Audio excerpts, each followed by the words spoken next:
Halil TV.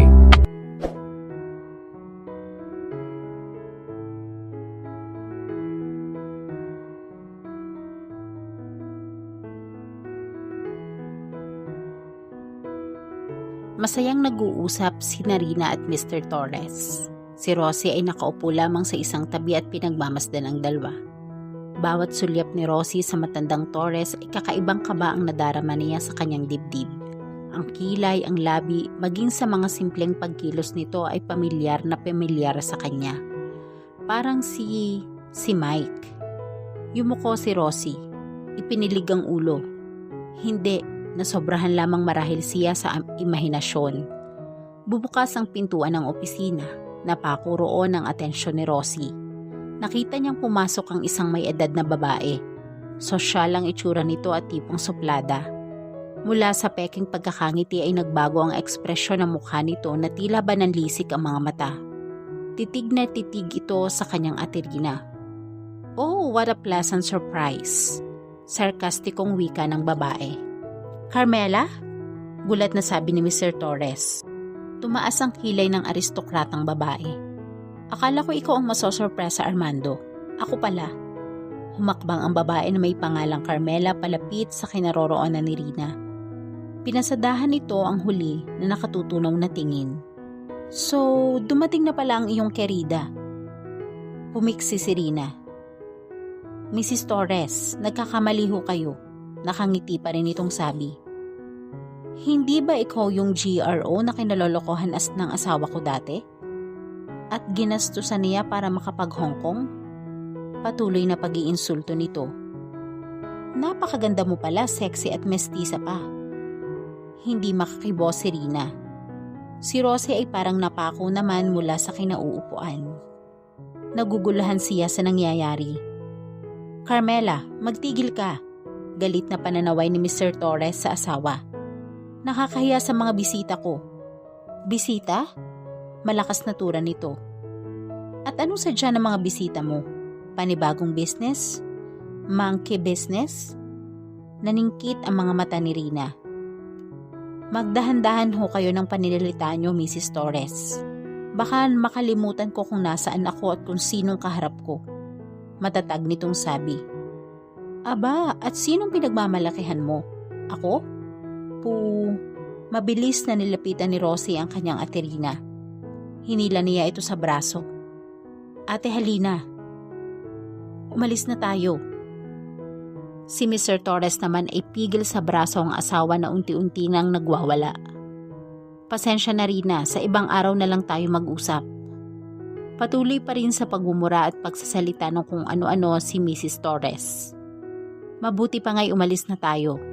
Bulong ni Rina sa kapatid. Baka hindi ako makapagpigil sa matandang iyan at magkasala pa ako. Lalong tumindi ang kaba sa dibdib ni Rosie dahil nakaharang sa pintuan ng pribadong silid na iyon sina Mike at Jem. Di yata totoo ang kanyang hinala. Nagkatitigan sila ni Mike subalit hindi niya kayang tagalan ang nanunuot sa kalamnan na pagkakatitig ng lalaki. Nagtatagis ang bagang nito. Nagtatanong ang mga mata. So, look who's here, si Jem. Nang iinsulto ang pagkakatingin kay Rosie. I told you, Mike, hindi mapapagkatiwala ng babaeng yan. Bakit kilala niyo siya? Tanong ni Mrs. Torres sa dalawa. Ngumisi ng nakakaloko si Jem. Ex yan ang anak niyo, Mama. Sabi nito patungkol kay Rosie. Ha? Mabuti naman at nagising ka na, iho. Galit na wika pa rin ni Mrs. Torres. Pilit itong kumakawala mula sa pagkakahawak ng kabiyak. Hindi siya nababagay sa'yo. Katulad din siya ng kapatid niyang pakawala at mukhang pera. Sabay dura nito sa direksyon ni Rina. Namula sa galit si Rina. Bawiin niyo ang sinabi niyo. Akma sanang babalikan nito si Mrs. Torres, subalit mabilis na inagapan ito ni Rosie. Ate, tama na, umalis na tayo rito. Naiiyak na sabi niya. Sumosobra na kasi itong matandang ito eh. Pasigaw na sabi ni Rina. Nainsulto naman si Mrs. Torres sa salitang matanda. Lalo itong nagwala. Abat ang walang hiyang to? Hoy palengkerang squatter. Baka akala mo'y kaya mong ipagmalaki ang itsura mo at bagong bihis. Hindi ka magmumukhang tao kung hindi ka binabayaran ng asawa ko. Pati iyang kapatid mo, sabay duro kay Rosie. Makakatungtong ba yan ng kolehiyo kung hindi dahil kay Armando? Huwag niyong idamay ang kapatid ko. Carmela, tumigil ka na. Nakakahiya ang mga pinagsasabi mo. Hawak ni Mr. Torres sa magkabilang balikat ang asawa. Nagkakamali ka ng hinala. Wala sa lugar ang pagsiselos mo. Nagbibintang ka. Wala siyang kasalanan. Sige Armando, kampihan mo sila. Baka akala mo kaya ko kayong idemanda niyang babae mo. Sige, gawin mo. Galit na wika ni Mr. Torres at nang mapahiya ka. Si Jem ay palakad-lakad sa harapan ng magkapatid. Nakataas ang isang kilay. Nakangiti ng nakakaloko. Pilit nitong sinisipat si Rosie mula ulo hanggang paa. Tingnan mo nga naman. Parang hindi siya ang Rosie de Jucos na nakilala ko. A scholar by day, sa gabi, ano ka? Isang sampal ang dumapo sa pisngi nito. Buhat kay Rina. Bakit hindi mo tingnan ang itsura mo? Hindi ba mas masahol ka pa sa pakawala? Nanlisik ang mga mata ni Jem. Gaganti sana ito subalit pinigilan ito ni Mike. Huwag na Jem, they're not worth it. Hindi mo sila ka-level. Daig pa ni Rosie ang sinampal lang ilang ulit sa narinig mula kay Mike. Naniniwala ito sa narinig. Mababang uri ang tingin nito sa kanilang magkapatid. Napakasakit niyon. Sayang Rosie. Naiiling na wika ni Mike. Akala ko pa naman iba ka sa lahat ng babaeng nakilala ko. Well, maybe iba ka nga dahil ikaw ang tumanggi sa akin at pinahanga mo ako. You are really good and playing hard to get, ha? May panguuyam sa himig nito. Nalaglag ang luhang malaon ang pinipigilan ni Rosie. Ayaw niya sanang ipakita iyon kay Mike subalit hindi niya napigil. Sayang din Mike. Halos anas lamang iyon subalit pinilit niyang maging malinaw sa pandinig ni Mike. Sayang ang pagtinging iniukol ko sa'yo. Tama si Ella. Tama si ate, tama silang lahat. I don't deserve you. Pinunasan ni Rosie ang luha sa pisngi kasabay ng pagtigas ng kanyang anyo. Kung ganyan kaliit ang pagtingin mo sa akin ngayon, doble pa riyan ang mararamdaman ko para sa'yo. Halos hindi na kita makita. Sayang Mike. Tinabig siya ni Mike.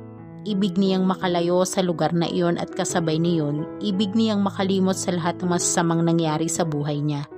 Kabilang ang paglimot sa kaisa-isahang lalaking kanyang minahal. Pangako iyon ni Rosie sa sarili. Katulad ng panahon, ang sakit ng damdamin ay lumilipas din. Kusa ring namamatay. 4 na taon na ang muling lumipas. 3 na ang pamangkin ni Rosie sa kanyang ate Rina. Maligaya na itong namumuhay sa piling ng mabait niyang bayaw na si Matthew. Ang mapait na karanasan, naibaon na niya sa limot. Mag-isa na lamang siya ngayon. Pinili niya ang mamuhay ng mag-isa, kahit paanong pilit ang gawin ni Rina at Matthew na pumisa na lamang siya sa mga ito. Maayos at desente naman ang kanyang trabaho. Oo nga't hindi gaanong kataasan ng posisyon, marangal naman at maipagmamalaki. Ano ba namang mataas na posisyon ang dapat niyang asahan? Hindi naman niya natapos ang kolehiyo. Upang makaiwas sa gulo, lumayo siya noon kasama ang kanyang ate Rina. Hindi na niya ipinagpatuloy ang pag-aaral. Gumawa lamang siya ng liham sa kanilang din na ihihinto na siya dahil sa isang personal na kadahilanan. Kung ano man ang chismis na kumalat ukol sa kanya, hindi na niya alam. Inaasahan na lamang niya na kusa na rin itong namatay at nilipad ng hangin. Bagamat sa edad niya ngayon ay umasa pa rin naman siyang makakapagpatuloy ng pag-aaral. Medyo nag-iipon-ipon lamang siya. Masaya naman siya sa buhay niya ngayon. Maganda ang kanyang paligid, puno ng mga bulaklak. Magandang bagay na rin ang dito siya napasok sa isang malaki at class na tindahan ng mga bulaklak. Parating makulay ang kanyang nakikita. Masaya, maganda. Hindi kagaya ng kanyang kahapon, parati na lamang malungkot. Salamat at natakasan na niya iyon. Kaya, maraming customers ng araw na iyon. Abala ang bawat isa sa mga empleyado. Sa counter nakatoka si Rosie. Sunod-sunod ang dating ng mga customer. Hindi na halos siya nakatunghay sa kapipindot ng cash register. Sa pinakahuling customer, Nagtaka ang dalaga dahil nag-iwan ito ng isang puting rosas sa ibabaw ng mesa. Walter? Hi there! Hindi halos makapaniwala si Rosie. Tuwang-tuwa siya. Hindi ka pa rin nagbabago. Mahusay ka pa rin manggulat. Kamusta? Eto, sabay kibit ng kanyang balikat. Hamak na kahera. Sumulyap ang dalaga sa kabuuan ni Walter. Buti ka pa nga, mukhang big time na. Hindi naman. Actually, namamasukan nga lang ako sa kumpanya ni na Mike. Bahagyang nagbago ang ekspresyon ng mukha ni Rosie pagkarinig sa pangalang binanggit ng kausap. Nawala ang ngiti sa kanyang labi. Napuna naman iyon ni Walter. Siya nga pala, si Jem buntis na. Muli nitong pagbabalita. Lalong naging blanko ang isip ni Rosie. Napatingala siya sa binata. Pero ayaw niyang isipin ng lalaki na naaapektuhan siya ng balitang iyon. Nalimot na niya si Mike. Iyon ang sabi ng kanyang isip. Bumaba ang tingin ni Rosie sa isang pumpo ng rosas na binili ni Walter. Doon niya ibinaling ang atensyon. Para kanino nga pala yan? Aniya sabay turo sa mga bulaklak. Sa magiging bride ko. Tugon ni Walter. Nanumbalik ang ngiti sa labi ng dalaga. Talaga? Kailan? Sa katapusan ng buwan, and that's 3 weeks from now. Imbitado ka. Nakangiting wika nito. Congratulations, I'm so happy for you, Walter. Bakit hindi mo siya kasama? Actually, may lakad kami ngayon. I'm on the way, bumili nga lang ako ng bulaklak. I'm glad na dito ako napadpad. May pumila sa counter. Medyo umusog si Walter. Ngumiti si Rosie sabay kibit ng balikat. Back to work, aniya. It's all right. Anyway, aalis na rin ako. So, ipapadala ko na lang ang invitation card? Bahala ka. Ano nga palang address mo? Nag-excuse sandali si Rosie sa customer. Mabilis na kumuha ng ballpen at kapirasong papel. Isinulat niya roon ang pangalan ng lugar na tinitirhan at iniabot iyon sa lalaki. So I have to go. Nice seeing you. Sabi ng lalaki matapos abutin ang papel. Good luck. Nagpagulo sa kanyang araw ang pagkikita nilang iyon ni Walter. Sa hindi niya malamang dahilan, halos maghapon siyang wala sa sarili. Naaapektuhan ba siya ng balitang narinig? Buntis si Jem? Nagkatuluyan din pala ito ni Mike. Dati na siyang galit kay Mike pero tila nadagdagan ngayon. Ang magaling na lalaki na panay ang tanggi tungkol kay Jem, heto't, ano naman ba sa kanya? Matagal na niyang natanggap na hindi sila ni Mike ang para sa isa't isa. Pero bakit parang masakit pa rin? Nakatulugan na ng dalaga ang pag-iisip. Ginising lamang siya ng ilang malalakas na katok sa pintuan. Napabuntong hininga si Rosie. Ang makulit na si Robbie na naman siguro. Ang teenager na anak ng kahera na walang pakundangan kung ligawan siya. Pupungas-pungas na pinagbuksan niya ito ng pintuan. Hi, maagap na bati ng binatilyo. May dala ako sa'yo, paborito mong siopaw asado. Iniabot ni Rosie ang supot na dala nito. Salamat, tuloy ka. Mukhang bagong gising ka ata. Naidlip lang. Nang makapasok at makaupo si Robbie, agad na binuksan ng dalaga ang telebisyon. Ganun lang naman parati ang kanyang ginagawa basta't naroon ang binatilyo. Minsan kasi nabobore siya makipag-usap dito. Palibhas ay nasa kasibulan kung kaya't hindi na masyadong interesting para sa kanya ang mga kwento nito na lagi ay pambagets lamang ang tema. Hindi naman niya magawang bastusin ito. Hindi dahil sa anak ito ng kanyang kahera, kundi dahil hindi ugali niya ang ganon. At mabait din naman ang binatilyo. Siya nga pala Rosie, next month ay magkakaroon ng liga sa aming school. Kasali ang aming team at ako ang captain ball.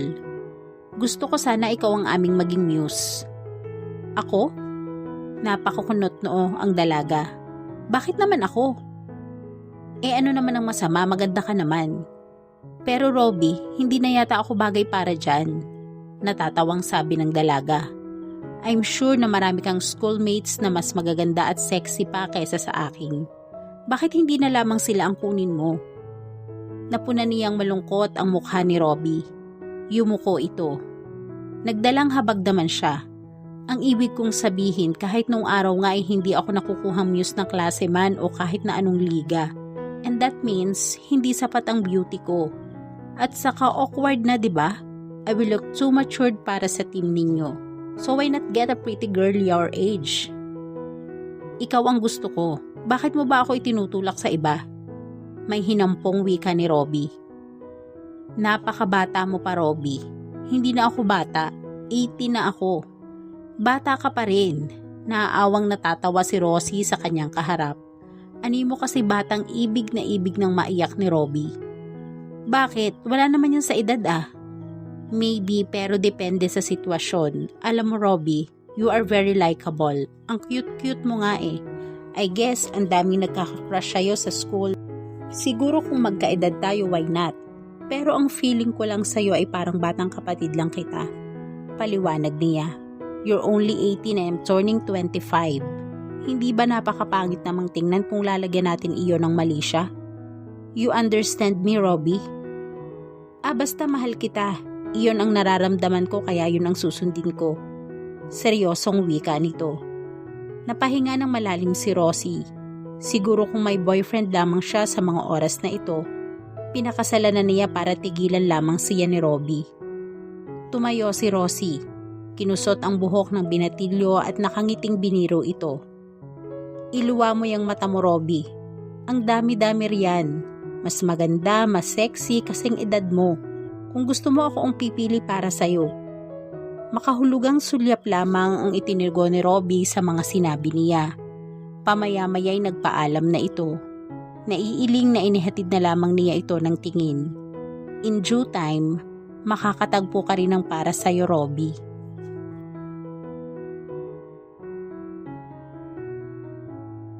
At dito po nagtatapos ang ating kwento. Sabay-sabay po nating abangan ang sunod na kabanata. Maraming salamat po. God bless and stay safe.